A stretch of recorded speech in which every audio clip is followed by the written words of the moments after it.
Today, with advancements in technology and neuroimaging, we understand more about how trauma affects the brain. We've learned that trauma can cause a shutdown in part of the brain known as the Broca area, the region responsible for speech. This is why, in the face of trauma, people often find themselves unable to speak, unable to put pain into words. But the memories don't disappear. They remain locked in the senses as flashes, sounds, smells, and physical triggers that disrupt the nervous system. This lingering pain, compounded by guilt and shame that often accompany trauma, keeps many from sharing their stories.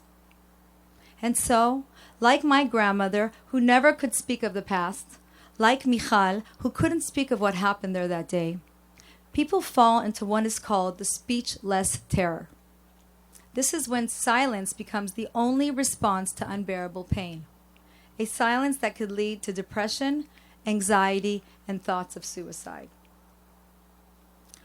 One form of therapy that can help when words cannot express their pain is expressive arts therapy, a therapeutic approach that combines visual arts, music, movement, poetry to help people process and express their emotions.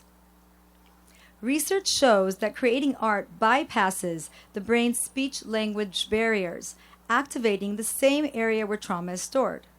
For survivors of terror, art provides a safe way to process traumatic memories and integrate the left and right hemispheres of the brain, helping them express what words cannot alone.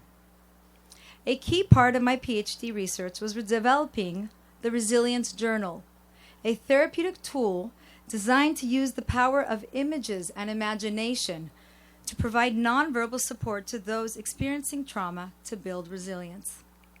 Days after October 7th, Karine called me and asked me, "What do you see? How can we help? What do you need?" Instinctively, I knew that using art as a psychotherapy intervention would create a sense of safety and provide the resources to help survivors build strength and resilience. But I also knew how challenging it would be to engage them, to earn their trust. After all, they just endured the most horrific massacre, and we are still in the midst of it. The trauma wasn't over. It was and still is ongoing.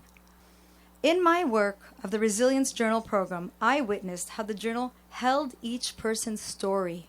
Michal was able to use the journal to build resilience. The part of the brain that holds trauma can also be the part where healing begins, and expressive arts makes that connection.